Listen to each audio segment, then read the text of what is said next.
Da li znate koji je najgori poklon koji možete pokloniti jednom muškarcu? Mi znamo. Vaučer za pregled prostate. Novembar, mesec borbe protiv raka testisa i prostate.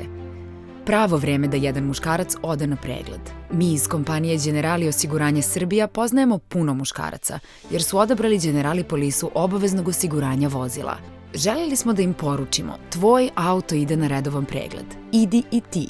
I porazno je kod nas što je zakon odredio da jednom godišnje moraš da kupiš polisu odgovornosti za vožnju automobila, ali nemaš obavezu jednom godišnje da semenski pregled svog tela.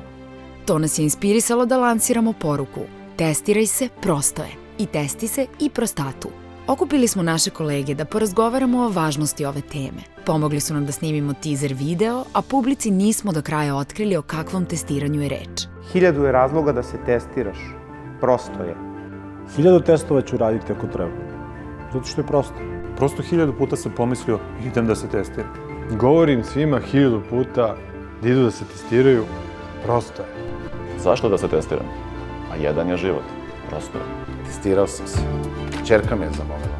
A ćerku prosto mora da posluša. To je izazvalo gomilu hejt komentara. Prešli smo na sledeći korak. Edukacija.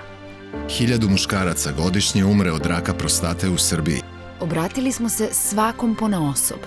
Naš jedini cilj je podizanje svesti o važnosti preventive i redovnih pregleda.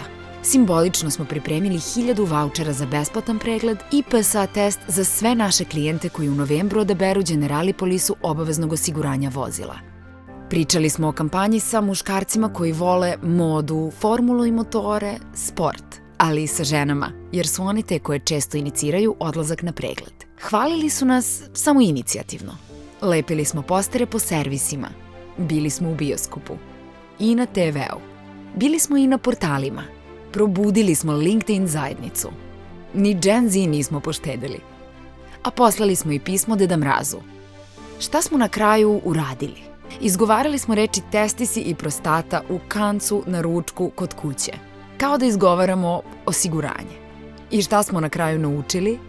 Znali smo da se niko neće otimati za vaučere i znali smo da su muškarci uplašeni, ali se ispostavilo da su prestravljeni.